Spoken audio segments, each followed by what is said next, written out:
Bonjour, ici Gianna. Je suis bachelière en enseignement. Je suis un entraîneur national, conseillère en alimentation, coach sportive et conférencière. Mais aujourd'hui, je vous parle d'un sujet qui est totalement différent de mon domaine, c'est la mémoire. Alors, comment réussir à mémoriser l'information? Comment mieux mémoriser? La mémoire m'a toujours fascinée et j'étais curieuse de savoir comment la mémoire fonctionne parce que je pense que la plupart d'entre vous ont eu cette expérience comme moi, que des fois, on voit quelqu'un, on va lui dire bonjour, mais on ne se souvient pas de son nom. Pourtant, on l'a vu il y a quelques heures ou il s'est présenté il y a une journée, mais on ne sait pas, ça peut être embarrassant. Ou si vous êtes dans une présentation et tout à coup, vous avez un blanc de mémoire. C'est ce qui m'est arrivé. Ça peut être aussi embarrassant, ça peut être même des fois catastrophique. Alors, il y a des trucs, comment faire pour mettre toutes les chances de notre côté pour pouvoir mieux mémoriser l'information. Mais tout d'abord, on va aller jeter un coup d'œil au niveau scientifique, comment la mémoire fonctionne. On nous dit souvent qu'on a une mémoire, mais j'ai découvert qu'on a plusieurs mémoires. Mais je savais qu'on avait une mémoire à court terme et une mémoire à long terme, mais on a plus que ça. Alors, la première mémoire, c'est la mémoire procédurale. Mais c'est cette mémoire-là, quand on est né, c'est la première qu'on a. Et c'est la dernière qui disparaît aussi quand on a, si on est atteint de l'Alzheimer ou peu importe dans notre vie plus avancée, quand on vieillit. C'est la dernière qui disparaît. Donc, c'est elle qui est la première et c'est la dernière qui part. C'est celle de savoir comment marcher, comment parler, comment prendre un vélo, comment manipuler les objets. Okay? Donc, c'est la mémoire procédurale.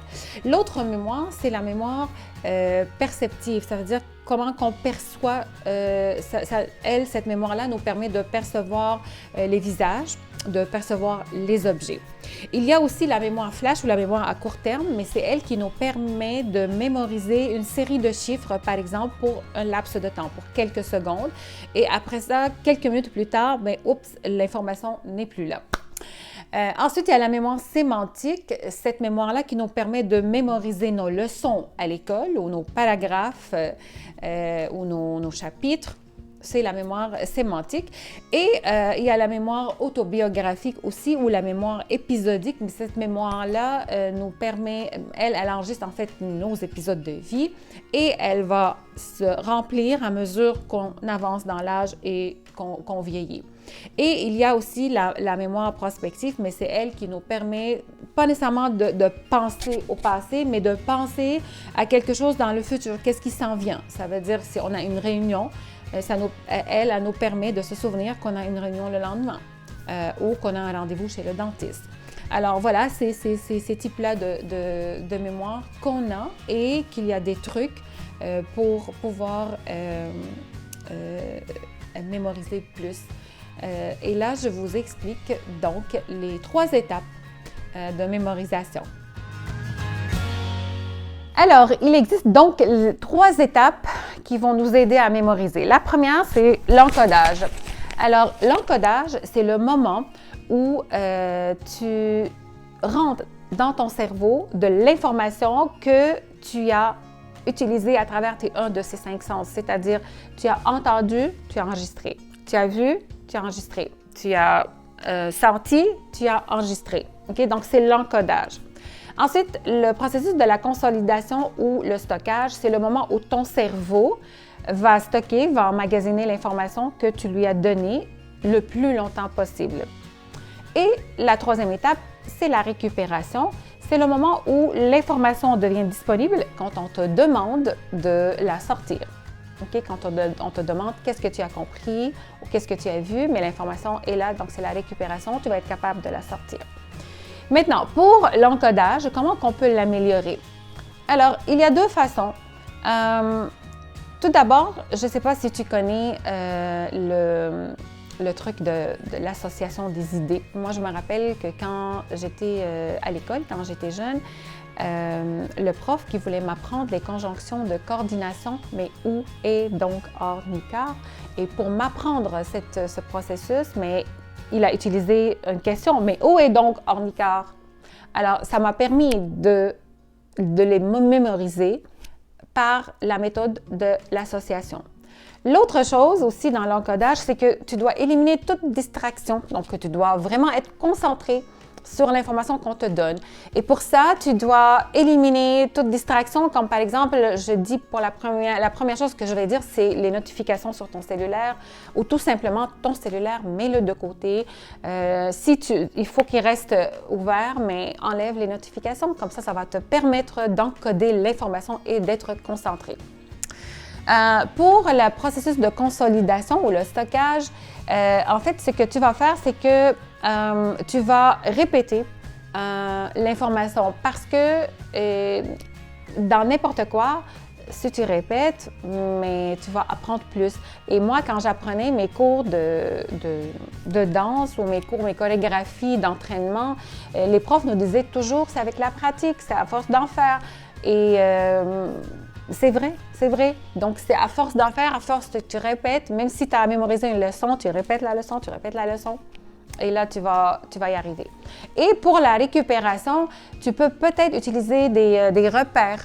Tu peux utiliser des repères comme par exemple, je ne sais pas si tu connais le palais de la mémoire. C'est un truc de mémorisation pour mémoriser un chapitre, des chiffres, peu importe ce que tu veux mémoriser, c'est cette technique-là est souvent utilisée. Elle peut être utilisée aussi si tu es à l'aise avec ça, comme par exemple si tu veux connaître les continents en ordre, tu peux peut-être associer des animaux à ces continents. Donc à l'Afrique, tu peux mettre un zèbre. Mais là, ce qui suggère dans ce palais, le palais de la mémoire, c'est que tu prends une place, que ce soit ta chambre, ta maison, le champ, ton bureau, peu importe, et tu places les objets en ordre.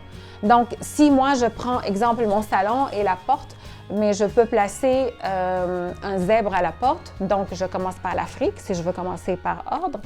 Ensuite, je place un perroquet quand je rentre sur une chaise. Et le perroquet, c'est, pas le perroquet, mais le pingouin, c'est l'Antarctique.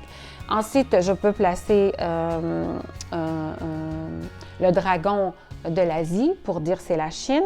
Ensuite, le kangourou pour dire c'est l'Australie. Ensuite, le tour Eiffel sur la table. OK, donc le kangourou est assis sur le fauteuil, le tour Eiffel est assis sur la table et ça me permet de dire, bon, mais OK, après l'Australie, c'est le continent, c'est l'Europe.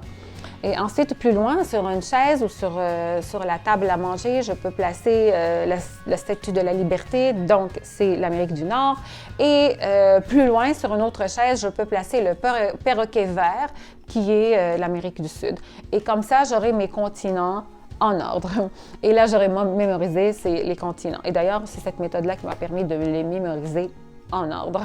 Alors voilà, donc ce sont ces techniques pour t'aider à mémoriser un peu ou à améliorer ta mémoire. C'est très important de continuer à lire, à écrire, à expérimenter, à essayer, à découvrir, à faire des recherches pour garder notre mémoire en action.